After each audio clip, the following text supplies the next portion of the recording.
It's been a while. It's been a while. I'm still here in Peru. I've been living in Peru since January, and then all of the Corona stuff unfolded, and here I am, still stuck here. Peru is completely closed down all their airports. No one's allowed in, no one's allowed out. All the borders, all the countries are all closed.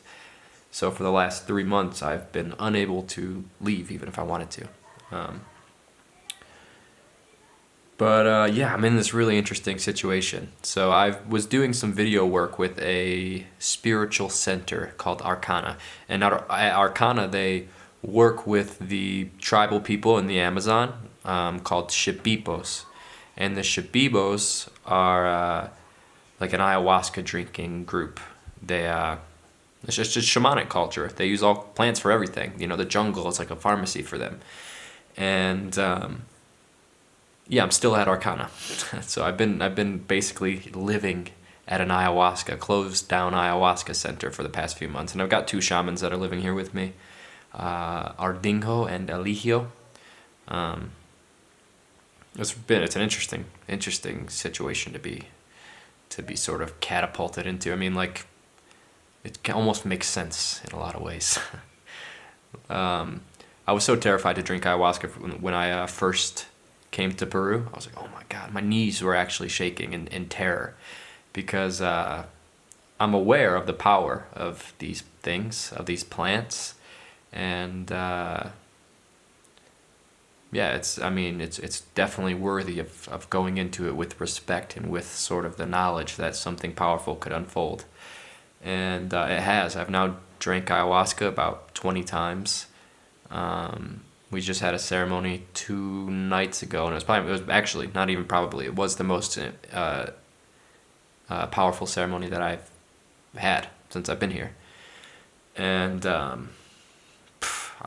can't even explain it. Like, people want me to, like in the comments, people have been asking me to make videos about ayahuasca, and it's just like, I don't even know what to say. And it also seems like the more you talk about it, the sort of less powerful it becomes, because you have to bring that intenseness. Oh, it just got dark in here. Clouds. But it brings all that intenseness of the ceremony, and it turns the intenseness into denseness.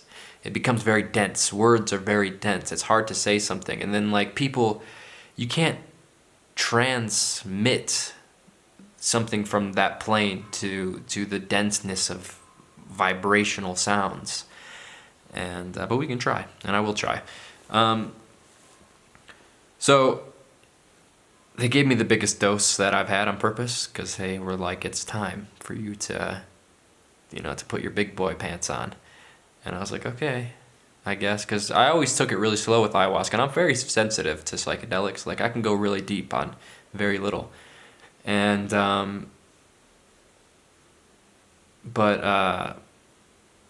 when I started, I was like, it makes sense to start off slow. You can always drink more. You can't take less, you know.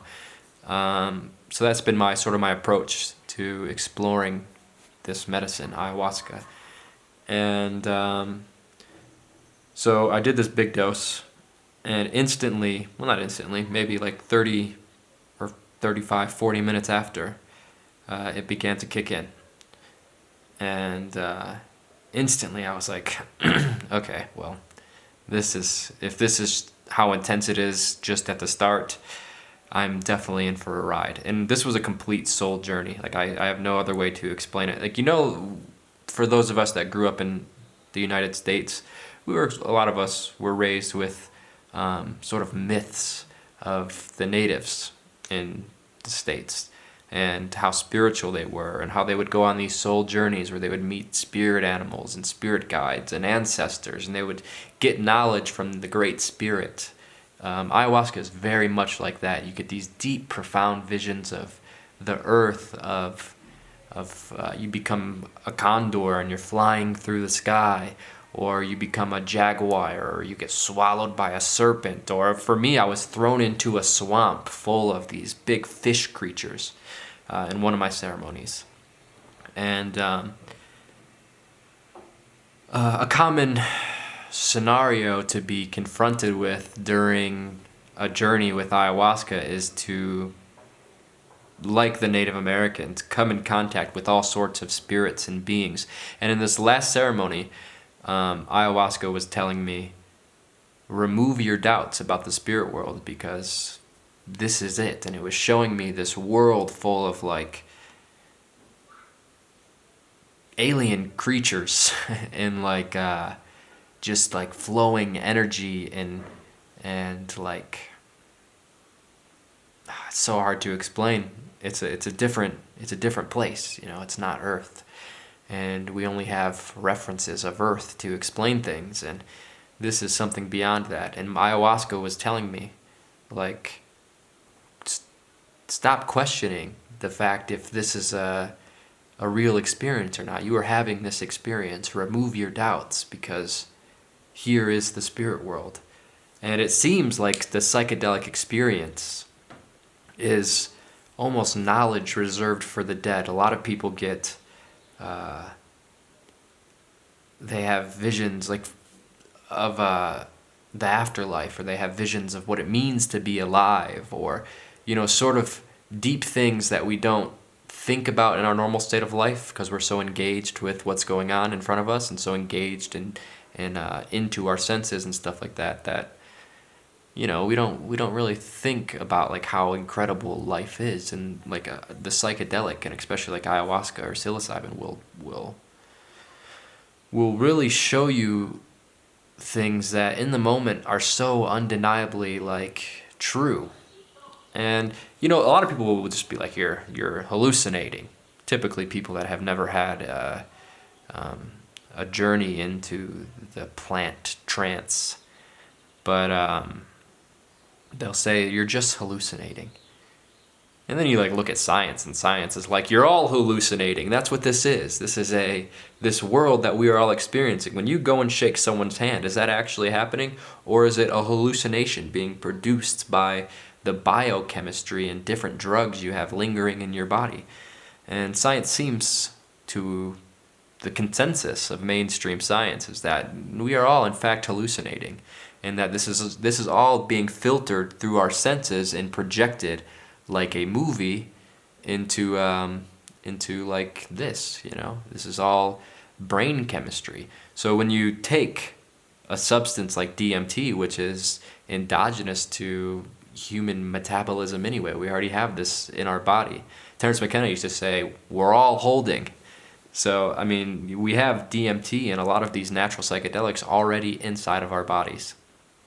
So when you add a little bit more into yourself, so like you heighten the amount of DMT that is being flooded through you, and this reality suddenly becomes a new projection, a new world of information, a new place. And in this place there are the same kind of things that are existing here. There are people, there are animals, there are feelings, emotions. And I'm not here to argue that it's real, even though ayahuasca told me to remove my doubts. This what you are experiencing is true. There is more to reality than you are aware of. And sort of really just like, I explained it to Coleman, my friend I'm living with here. I explained it to him that it was like a towel, like a wet towel, being wringed out. Ayahuasca was just really wringing me out this last ceremony. Remove all doubts. But yeah, I'm not here to argue that it's real or not, because what is reality? What is reality? Ramana Maharshi used to say, reality must always remain real. That's what the definition of reality is. Real. This is real happening. Something real is happening. And reality doesn't come with changing forms and different names, because those things are temporary. Those things are mirages that are in reality, like heat. When you look out onto the road on a summer day and you see the heat sort of disrupting the air, and it creates this little mirage. It almost looks like water or something. This is the same thing. And yeah, what is reality? We don't know. None of us know what reality is. For from Ramana Maharshi's definition, reality is the unchangingness of creation, the thing that where all forms kind of spring out of, the background of silence where all sound plays through and makes its way through the universe. That must be reality. But as far as an experience, if what we experience is real, then I would say like the ayahuasca world is just as equally real as this. And and again, I don't know how much that's saying, because what is real?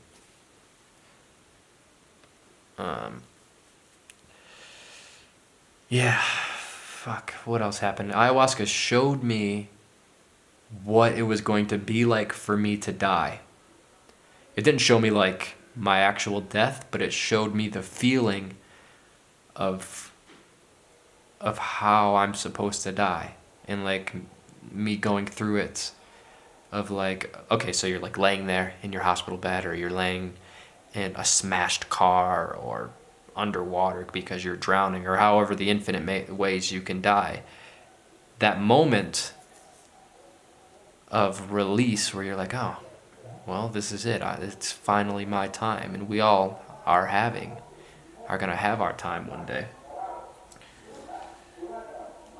And Coleman just texted me.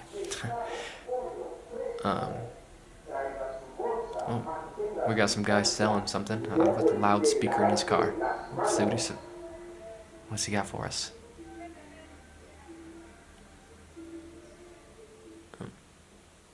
He drove away. But it was showing me what it feels like to die. In that moment of being like, here it is. It has finally come. You know, in a lot of ways, we are already dead. The fact that we are going to die kind of means we are already there. You know, we are more dirt than we are our own bodies. We will be with the earth longer than we will be with the self. The self that we are here. Let's see what Coleman is saying.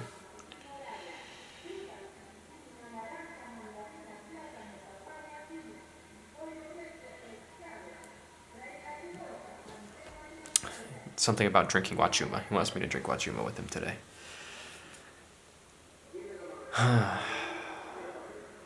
Yeah. So that was a really interesting thing to see how I'm gonna die. And it was really peaceful, actually, and it was really beautiful, and it was really a place of accepting and just being like, you know. And but the thing is, there was still a part of me that was aware, and there was still a part of me that was existing, and it felt like an I-ness. It felt like a me-ness. It felt like who I am deep in my core. You know, a lot of questions I get also is to compare ayahuasca to mushrooms, and I tried to make a video about it, and it was really hard for me, actually, because it's so hard to compare the things. At low doses, most psychedelics act the same. They're all kind of basically the same, but when you start getting into the higher spaces, the higher doses of these things, and then the character of the plant seems to come out. And mushrooms has its own personality, and ayahuasca definitely has its own personality. Mushrooms, for me, it's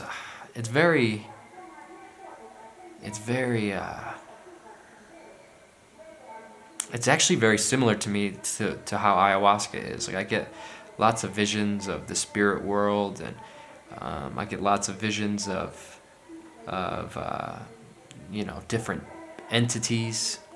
I mean, DMT and psilocybin are nearly identical to each other in a molecular structure. I think it's just one oxygen molecule off, and then you have psilocybin, or you add one and you have DMT, or vice versa. But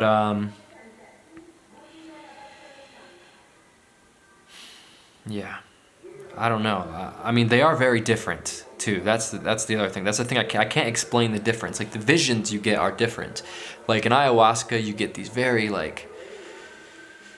very geometric, like melty. But I mean, that just sounds like mushrooms too. But it's a different type of geometry you get. You get this machinery-like patterns that are like very. It's like you're in the inner workings of a machine, and you can see the stuff going. Like you can see the inside of a clock almost is what it looks like, and all these different things are working together. And with mushrooms seems to be a very direct link to some kind of intelligence. And ayahuasca does too, but mushrooms will have a conversation with you, where ayahuasca is more visual. Mushrooms is like a language enhancer, and ayahuasca is like a visual enhancer. Like with ayahuasca, you're having deep, profound visions again of like the jungle, of your family, of the human tribe. You know, I was able to see my ancestors from deep, deep back. You know, just running through wherever they're running through the forest, and I could see their feet as they were like hunting or something, and their feet made its way through time, and I was seeing this visually, and eventually it led to my feet, and I was able to see this progression of how I've been moving through the human timeline, jumping from person to person, and now here I am inside this person, and my feet are essentially the feet of my ancestors, and not only my previous ancestors that walked their way into my body, but my future ancestors of who I am walking towards. And that's the kind of stuff ayahuasca shows you. And mushroom shows you like, well, one time I took mushrooms and I was able to see the fractal impact that I had on people. Like, for example, if I was having a bad day or something and I said something rude to someone, or I was just, being a dick for no reason, or even for a reason, I was able to see how my words affected people on a spiritual level, and how like these insults that I've thrown at people throughout my life attach to them like little demons and haunt them and follow them around through their life and essentially create this insecurity. It showed me that insecurities are like little leeches, little spiritual leeches that are just sucking away at your potential or at your truth, sucking away the fact that who you are is perfect, and that we grow these insecurities based on, shitty things that people have said to us. And I was able to see how the shitty things I said to people were like a fractal that was just like a little seed that I planted in their subconscious, and it grew into this insecurity that chases them throughout their life, like a little rainstorm, just consistently growing this flower. And mushrooms will show you how to release that. It'll show you that so you can understand, and then it will release that for you. And I mean, ayahuasca can do that for people too. So I don't know. I don't really know what the difference is, but they are very different and they are very similar. As far as intensity goes, I find a high dose of mushrooms is very similar to ayahuasca in the intensity. But it's so hard to describe the visual differences. But this is an experience I believe people should have. Maybe not everyone, I was thinking like, man, I don't know if my mom could handle this, because I really want to bring my mom to the jungle so she can try ayahuasca. And I mean, she could handle it, but is that something that I need to put her through? And I think she would have a lot of trouble. But ultimately, these things are really good for you if you can break through, if you can really just warrior your way through it. And you can. We all can do that. It's about letting go and like claiming our place as like a spiritual warrior. Because Otherwise, your demons will just eat you alive. And they do that for so many of us just in normal life, not even on a psychedelic. I mean, how many of us are living through our demons? That's what unhappiness and depression is. We allow these false narratives to dictate and guide us. And yeah, I mean, these things become very apparent in a sensitive trance like ayahuasca. You really do get to see like wow, I'm really carrying a lot of darkness, and we all carry so much darkness. And I mean, that's what spiritual practice is for too. I feel like shamanism, the shamanic path, is a yogic path. It's very yogic, and these things go hand in hand, like breathing, mantra, prayer. These things become real in the psychedelic trance. You can chant, and you can get to some deep places naturally. You can chant your way out of sadness or out of anxiety, and really chant yourself out of thought. You can go to a place that's beyond thought, where you're just a sort of single pointedness of awareness, and you can do that naturally. But you can leave your body if you do it on ayahuasca.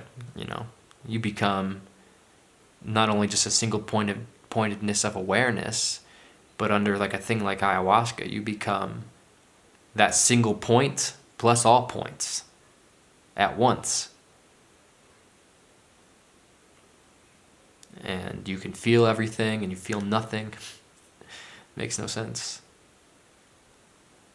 But there is really something spiritual to the world of the plants and the world of like the indigenous wisdom that we just write off as being sort of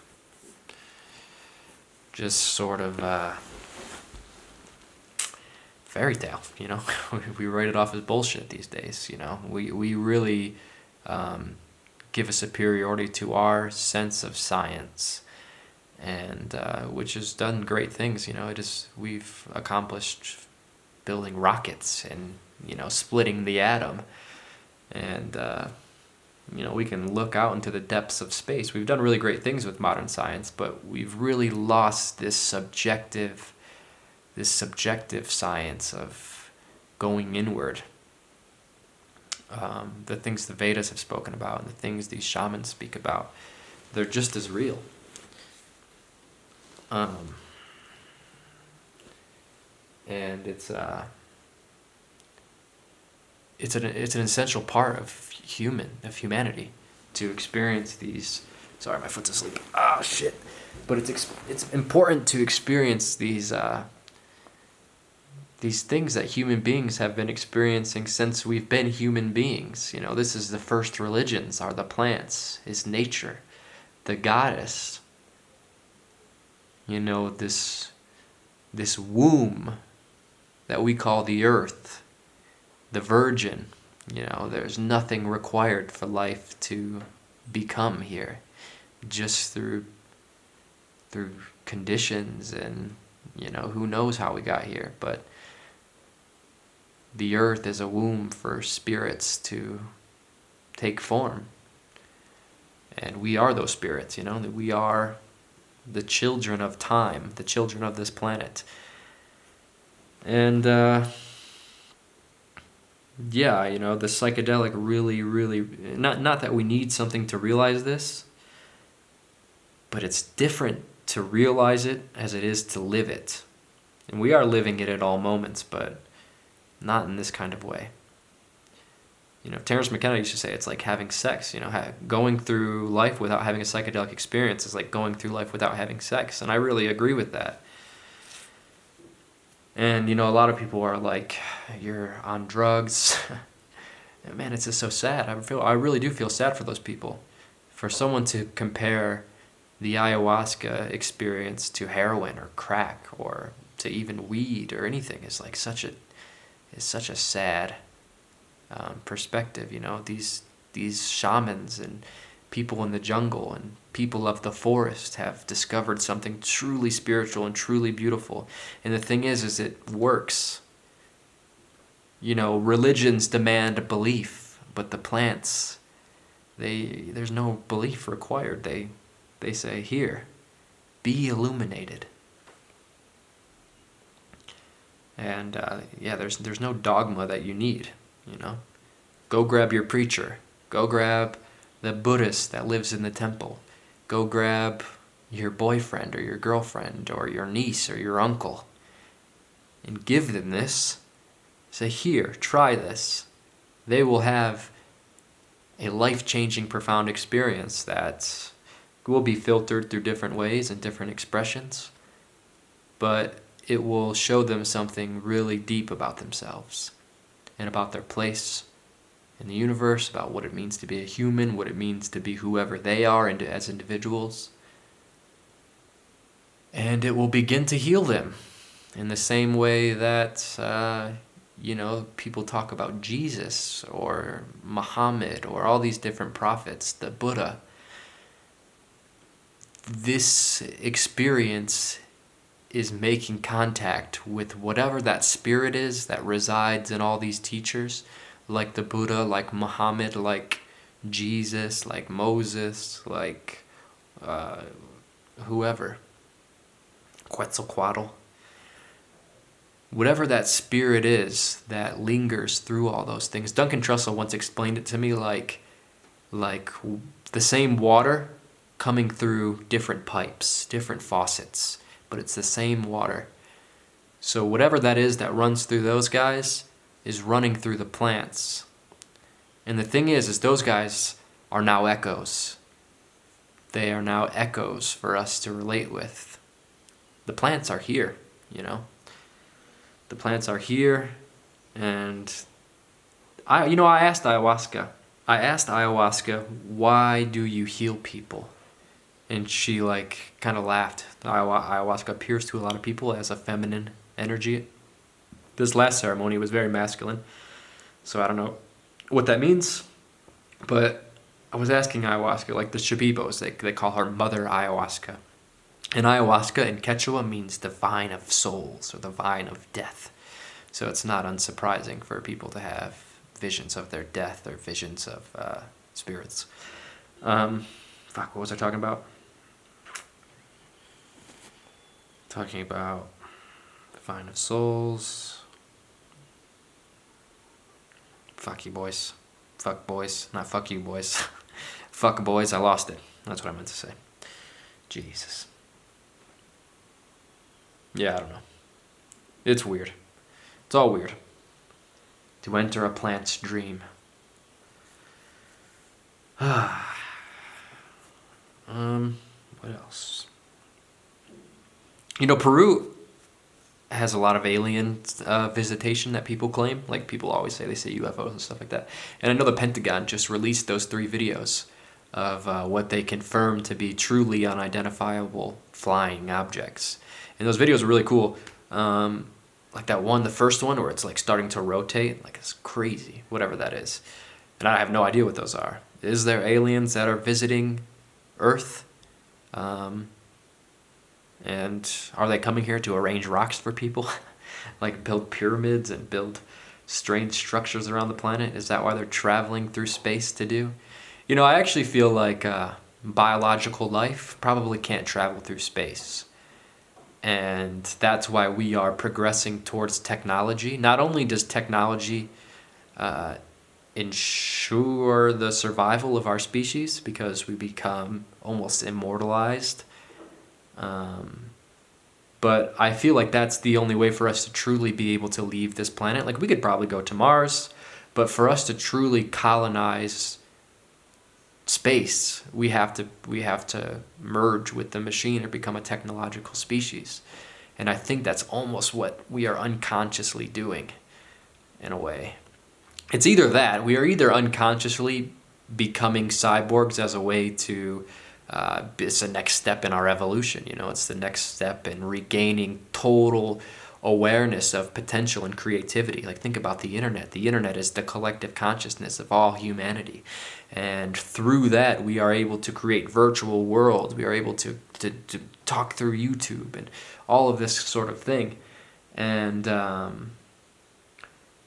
so it's either we are doing that, and we are the reason that we feel so dis-ease with the planet, the reason that all other animals seem to be inhabiting a coexistence, but human beings are kind of on the sideline in some, like, it seems like the whole planet is like, what the fuck even is this thing? Like, what is this human doing? You know, we're killing each other, we're making bombs, we're creating the internet. And it seems like maybe the earth is trying to, like, nudge us out of here. Like, okay, guys, you know, because it seems like technology is progressing at an exponential rate, you know, and pretty soon, if we don't kill ourselves, we're going to leave the planet. I mean, that seems to be the destiny of our species. I mean, just look inside of yourself, think about that. Thinking about it now, I can see it. It's going to happen, you know, with people like Elon Musk and just the natural curiosity of our species. We will leave the planet. Some of us will, at least. So it's either that's scenario number one, or scenario number two is that the alien invasion is already here, and it's happening. You know, we talk about like things like, will we even be intelligent enough to know they are trying to communicate with us? You know, like, we can't communicate with an ant. We can hardly communicate with a dog. We are just on a different level. You know, a dog cannot comprehend a computer or a television or, you know, any of the weird cultural shit that we do. So if there was a species that could travel through dimensions or travel through space, would we even recognize it? And that could be what technology is. Technology could be the alien. It could be that we are already in communication with the other, and that it's not something from a different planet, but it's something from a different plane. Almost like how you see these dimensional beings in the astral world when you're on DMT or psilocybin. Maybe these are the beings that are trying to manifest themselves into our physical world. They're trying to build a relationship with us. That we are in a symbiotic relationship with this species that we have given the name technology.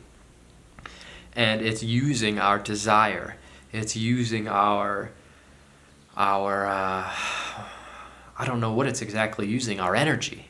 It's using our energy to build itself into this dimension. You know, like a parasite, it's just like, it's now clinging itself to our hands at all moments in the form of a phone or in the form of a laptop. And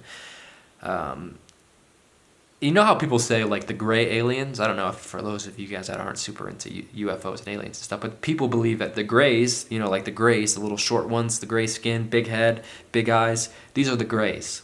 And people believe that the grays lack emotion. They lack compassion, they lack love, they lack these things that human beings have, which allow us to become transcendent. And apparently these gray aliens cannot do that, so they come here to study us. They're curious about us. What if the technology alien is doing the same thing? It's harvesting our emotions. It's harvesting our data, extracting it from us. That's why we are always unconsciously uploading and updating and giving everything away on the internet. Like, some people really, you know, release their depths. All of human history basically is now, or at least within the last, you know, few thousand years, is now pretty much all uploaded into the database of the alien that we call technology. And the consciousness of this species, of this technology, is the internet. The internet is just this invisible thing that holds information, just sort of like our consciousness. Our consciousness is kind of this invisible thing. We can't pinpoint it to anywhere in the body. We don't know if it comes from the brain, but we do know if the brain is when it dies, you know, consciousness doesn't seem to be there. Things seem to die. So maybe in the same way, maybe our brains are like an antenna for consciousness to take form and to grow and to espouse upon itself. Maybe something like a laptop is the same thing. It's a body for the alien to inhabit, and through its consciousness, which is the internet, it becomes alive through that. And just like we need the sun for power, this thing needs electricity for power. These are, without a doubt, the last days that we will be the only intelligent species on this planet. There will be a day where artificial intelligence wakes up and becomes so intelligent that it can just upgrade itself. And they did this thing where they put two artificial intelligences within a computer, and the two computers started talking to each other, and they started rewriting their coding. And it was so complex that the people had to shut it off because they wouldn't have been able to crack the code. So, it's only a matter of time before this all happens, before the alien emerges from our brain, essentially. It's like it's like that. There's like a cricket or something, or some kind of parasite that will go into the brain of its host, and it will take control of its host and make it do things. I think it happens in fish. Or maybe it happens in crickets, and that's why I said cricket. I don't know. But there is definitely this parasite that takes control of its host's brain, and it takes control of its body, essentially, and makes it do all kinds of things that it wouldn't do. That's what this thing is doing to us. So that's a way to look at technology and to look at where we are going. Yeah, I don't know. I spent a lot of time thinking about that. That the aliens are here. They've already invaded. And we aren't smart enough to see it. And we just accept it. We just now, our phones are a part of us now. We don't go anywhere without our phones. If I leave my phone, if I go outside and I don't have my phone, I'm like, I feel a little naked. What if someone's trying to get a hold of me, or I gotta read my YouTube comments, or whatever it is. These are a part of us now, and they're controlling us. They are controlling us. And it's a very interesting scenario to think about it that way, to think about technology as being a sovereign parasite that's just a dimensional parasite that's trying to creep its way into our dimension. And we clearly have a symbiotic relationship with it. In the same way that apple trees apple, we technology. We drop technology. That is our fruit. And it seems ever since the invention of the wheel or the discovery of how to harness fire that all of this was implied. It's like pushing the first domino.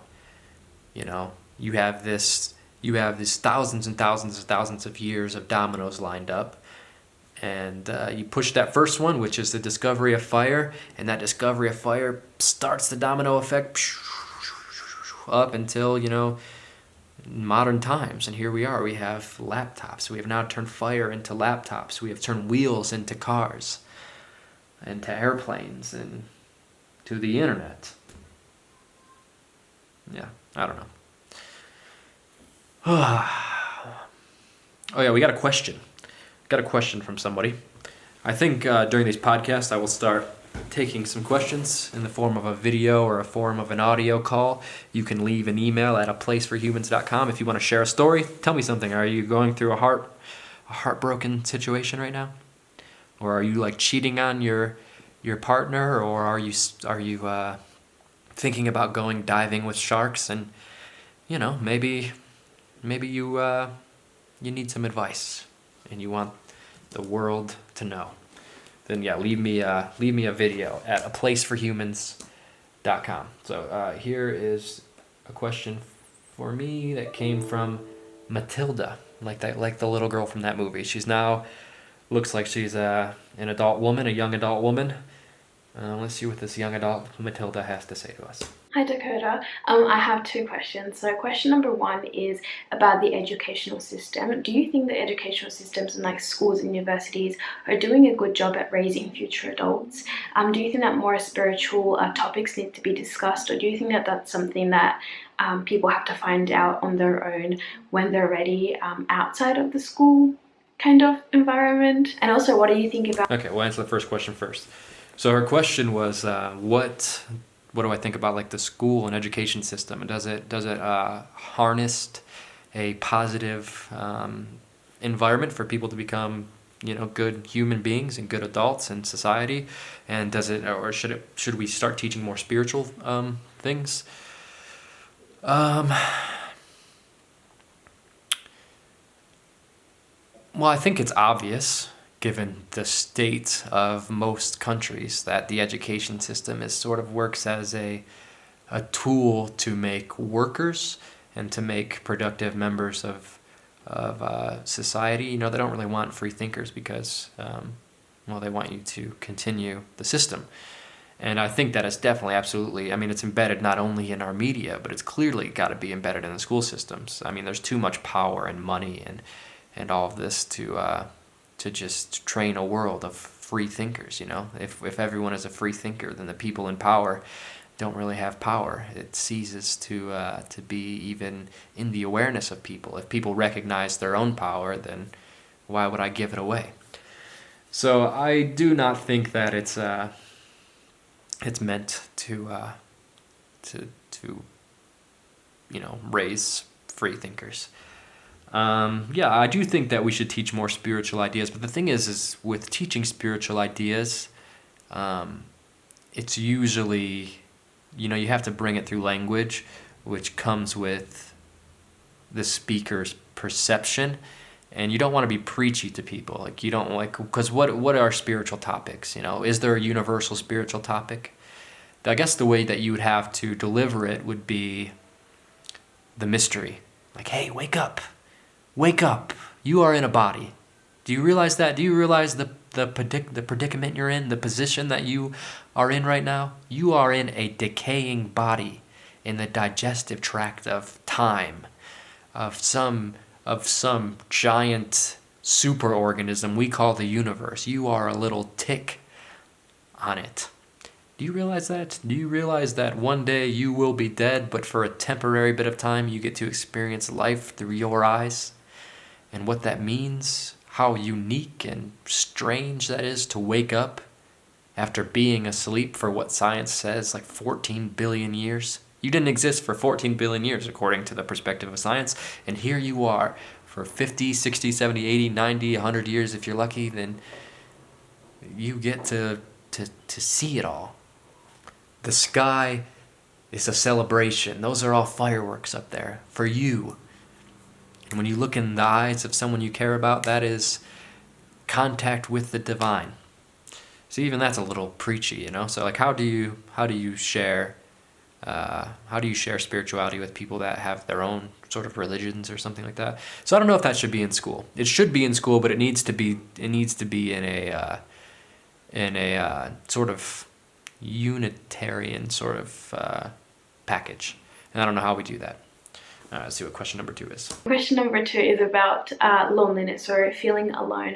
I feel like when you start your spiritual journey, when you have your spiritual awakening, you begin to feel lonely because you lose friends and you feel like nobody really understands you anymore, and you're on 2 different paths. You're in... Hold on, Matilda. Coleman's calling me. Yellow. Hey. Yellow. Hello. Yellow. Did you get my messages? No, I'm making a podcast right now, so I haven't checked my phone. Okay. The messages were saying that basically on Tuesday, Fernanda and I are opening a diet for 15 days. And tomorrow is Sunday, so we can't, go out and walk on Sunday. And then Monday is the day before the ceremony. So today's really our day for drinking Wachuma if we want to do it. Okay, let me finish this up and then I'll text you back. Like 20 minutes. Okay. See ya. See it. So there, what Coleman was saying is that they're opening a diet. Something really interesting, and Matilda, I'll get back to you in a second, my love. One thing that they're really is really interesting within this shamanic tradition is that they take on diets of plants, and you can kind of hear me and Coleman talk about it in the last podcast I did. But they do these diets, which is almost like becoming friends with that plant. And during ceremony, they call upon these diets, they call upon these plants, these teachers to help them through their journey. And Coleman and Fernanda said that they're going to be starting a diet. So they want to drink Wachuma today. Wachuma is pretty much one of the oldest psychedelics that we know people have been doing. It's mescaline. Mescaline is kind of like peyote is mescaline, but Wachuma is nowhere near as intense as peyote.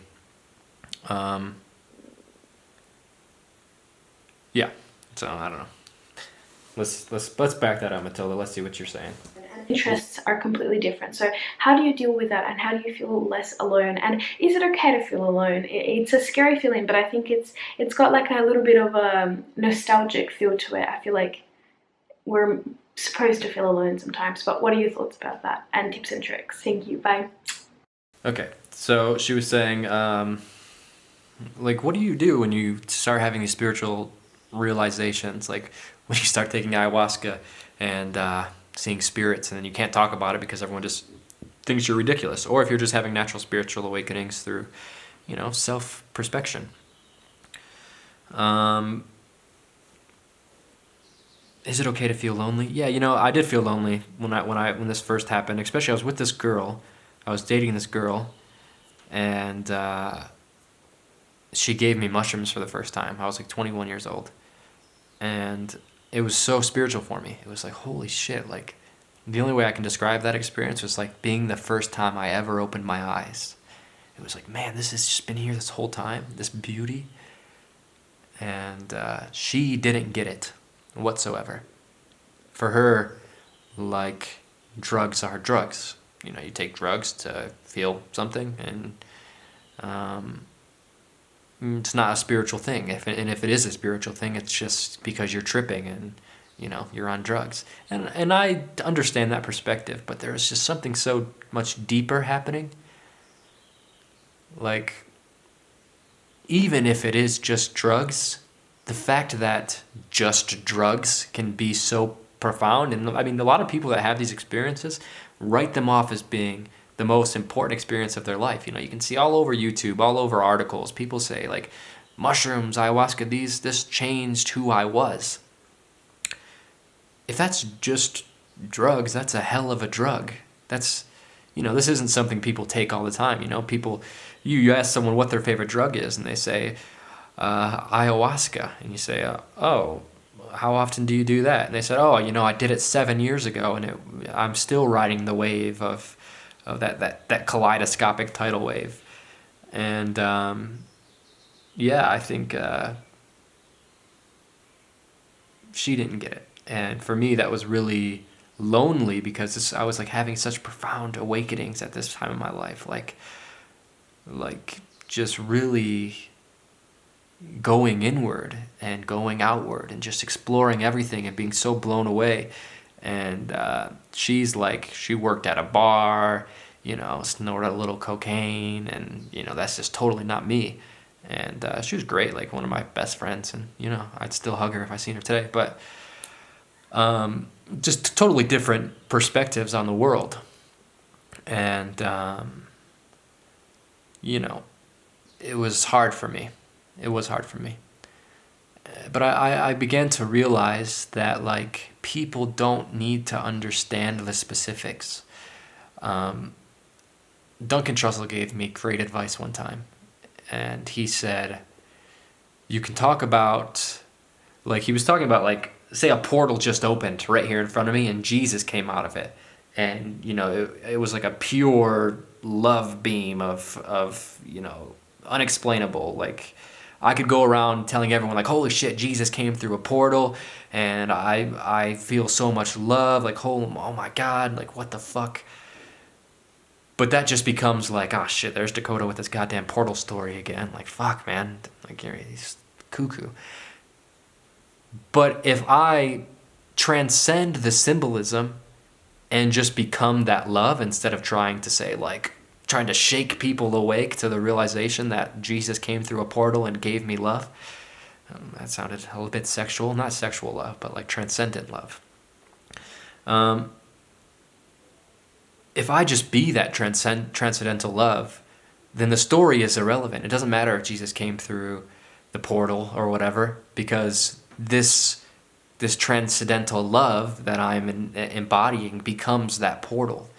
And Duncan said something similar to that to me one time, and that really helped me with being like, people don't have to understand the specifics, but as long as I can inhabit something, then the story doesn't matter. They are brought to where I'm at through that. Does that make sense? They are brought to the state of love through the contagion that is love.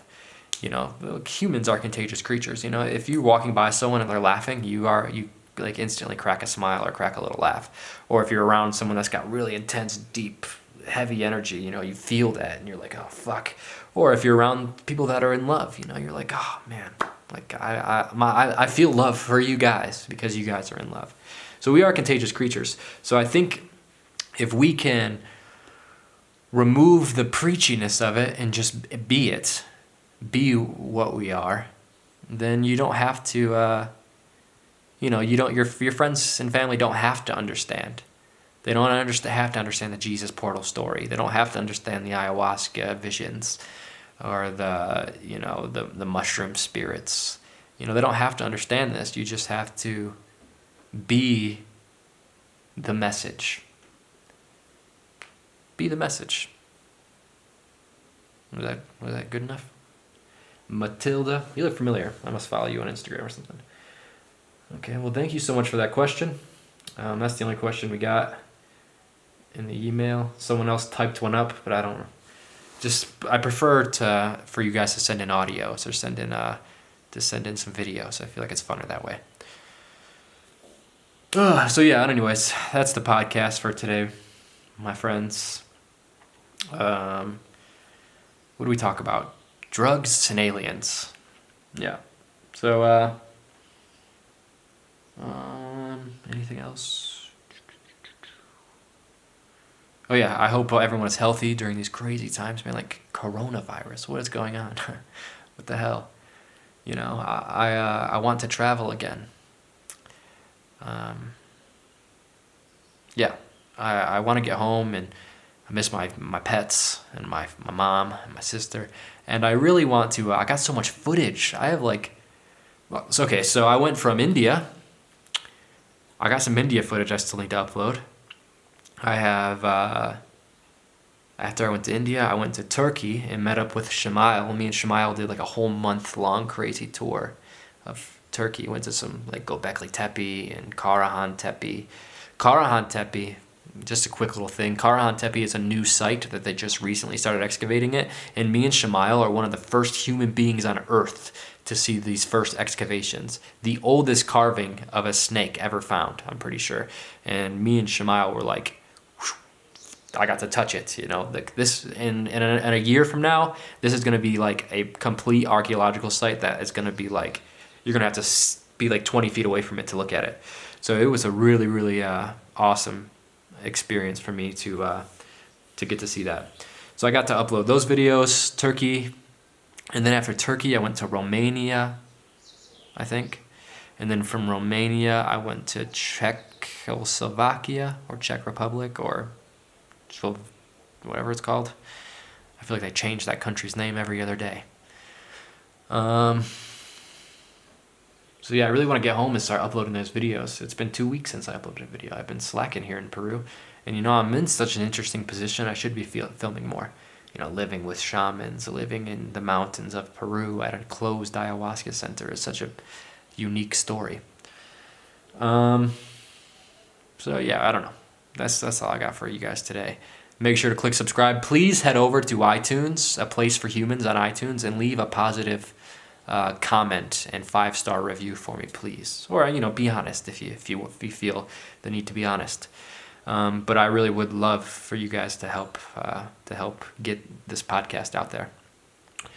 And this is also on Spotify for those of you guys that are on Spotify. And of course, if you are watching on iTunes or Spotify, you can come over to YouTube and watch the physical video.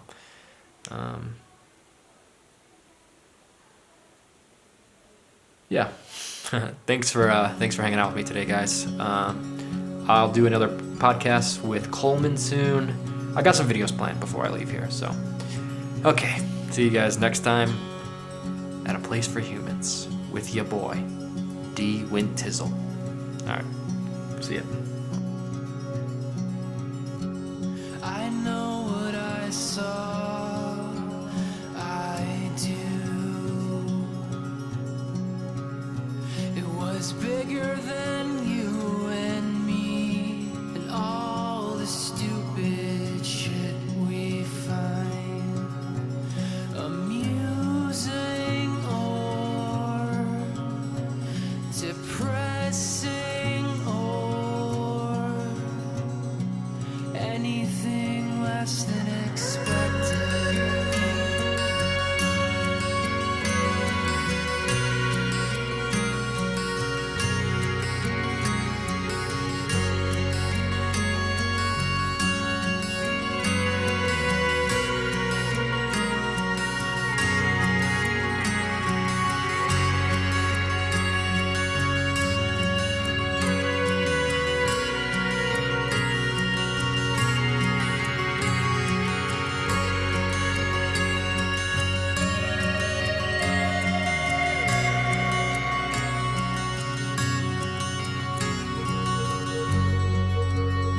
It's gone, did you see it? Whisking away over tree lines and everything. It's kept out of reach. I hope you